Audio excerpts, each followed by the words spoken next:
Hello, I'm Mona from Reading Rascals, and we're back with a new spooky edition of Reading Rascals. We've had lots of fun making Reading Rascals this month because it's a spooky Halloween version. Halloween is celebrated on the 31st of October every year, and this year, even though it's past, we still want to make the most of spooky books and spooky crafts and spooky quizzes and games. So we're going to be telling you all about it today. So this is the front cover to our Reading Rascals Spooky Edition, and you can find out much more about it by contacting us to receive a copy by joining Reading Rascals, or you might already be a member and have already got it, but we're going to have a look at it in detail today. One of our featured author spotlights was on an author called Neil Gaiman, and he's written books like Coraline and The Graveyard Book, and they're absolutely brilliant. I've got one of his books here. It's for adults, but you can see he writes and draws spectacular pictures to make his books extra spooky. I'll read you a little bit of the blurb about the Neil Gaiman Graveyard Book if you're brave enough. When a baby escapes a murderer intent on killing the entire family, who could have thought it would find safety and security in a local graveyard? Brought up by resident ghosts, ghouls and spectres, Bod has an eccentric childhood learning about life from the dead. But for Bod, there is also danger of the murderer still looking for him after all.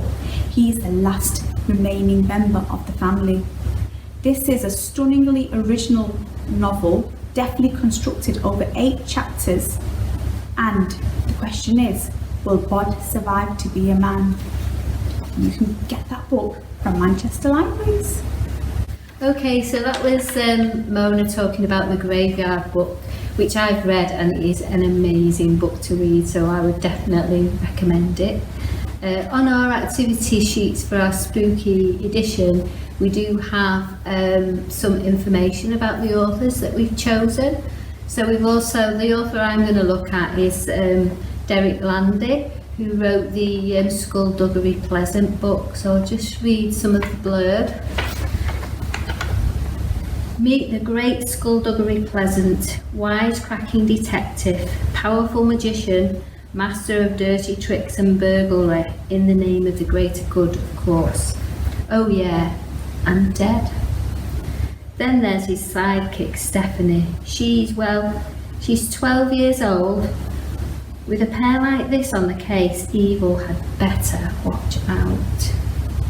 Now, I've read most of the Skullduggery Pleasant books as well, and they are also really good, so I'd recommend those. So if you're looking for any new authors, I would recommend looking out for those too.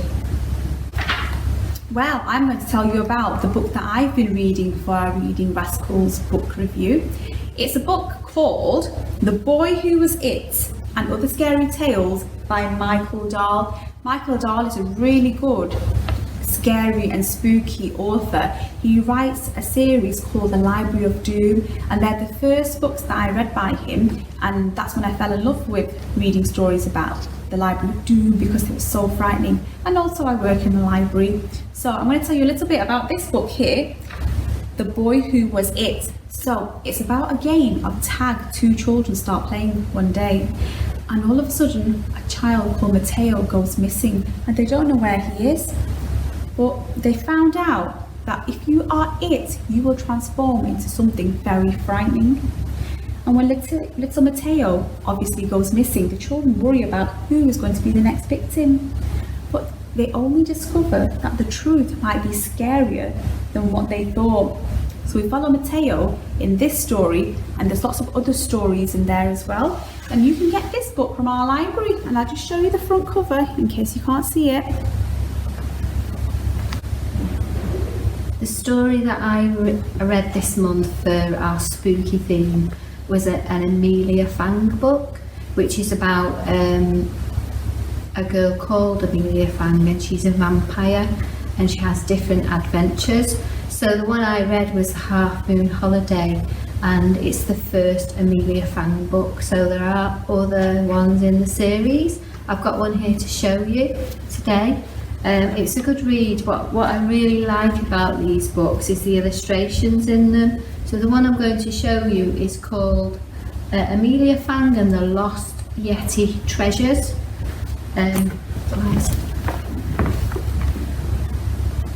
There it is.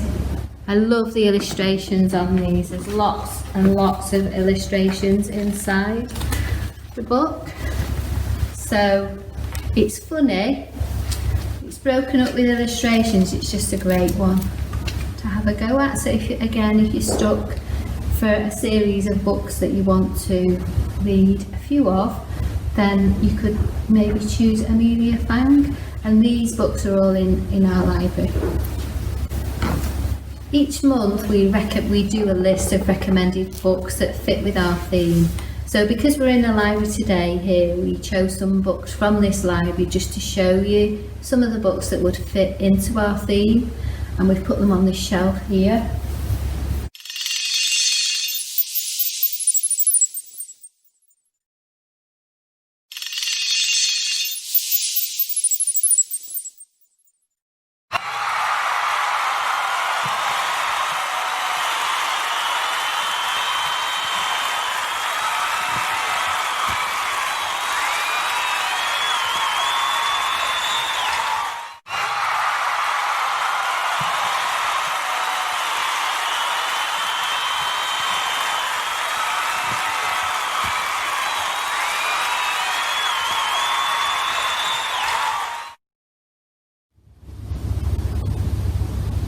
We've been making some spooky crafts in our edition this month, and I'm going to show you what we've been making. Some very easy ghoulish ghosts.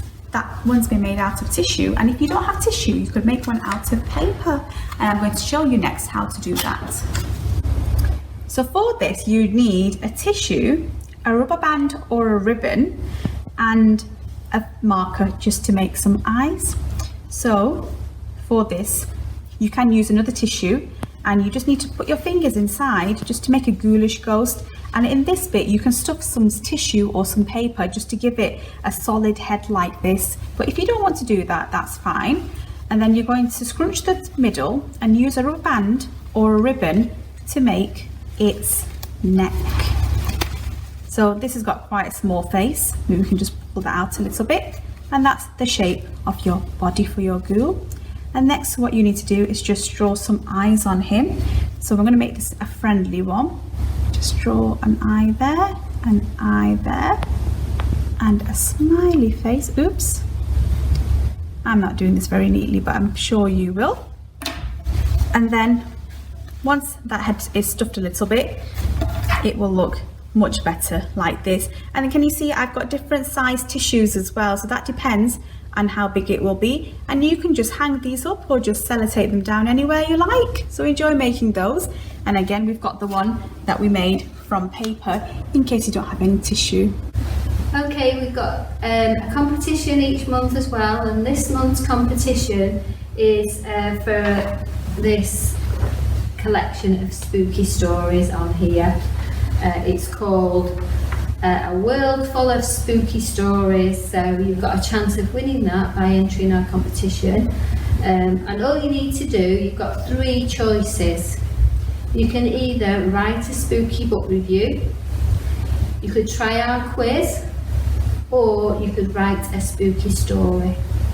And if you do any one of those things and send them to myself or Mona, our emails addresses will be at the end, and you'll have a chance of winning this lovely spooky stories. Talking about quizzes, I'm going to test your knowledge, Angela, and use some of the questions from our edition to see what you know. So can you tell me what date Halloween is celebrated on? That's the 31st of October. Well, you'll all have to check these answers for Angela. What is the name of the witch's best friend? It's an animal. That's a cat. Oh, is she right? You'll have to have a go on the quiz yourself. Last question. They do get harder. What household items do witches fly on? Broomsticks. Ooh, is she right? I thought they were hoovers. I have seen a witch. Have you? I have, yes. Now, we've got a bit of a fiendish tiebreaker. I've only asked Angela the easy questions. Now I'm going to put her on the spot and ask her a very difficult one. What is the Guinness World Record for the fastest time to carve a pumpkin? Oh, that is really, really hard. I have absolutely no idea, but I'm going to have a guess and then we'll all have to find out the right answer. I would say 1 minute and 30 seconds. 1 minute and 30 seconds. Let's see if Angela's going to be right or wrong next time. But in the meantime, you can have a go at the rest of the quiz. And that is one of the competitions that Angela just spoke about. So once you found your answers out, email them in to us with a chance to win the book, which is titled, Angela? It's a world full of spooky stories. It sounds like a brilliant book. It looks really nice, so it's one worth winning. Before we finish, I'm just going to ask Mona a joke, or tell Mona a joke even. Okay. What do witches put in their hair? Oh, I don't know. What do witches put in their hair? Scare spray. Oh! I'm sure you will have much better jokes than we have, but we have put some jokes in there. If you're always struggling to find a joke, then there are some spooky jokes there. Well, there's much, much more that we've not got time to tell you about today, but get in contact with us and we'll send you the newsletter. And if you're already a member, we'll see you at our next virtual chat, which will be live. And if you want to dress up for that, that's absolutely fine. We'd love to see you in your fancy dress. So, for now, we're going to say goodbye and we'll see you next month for our winter edition. So it's goodbye from me. Bye.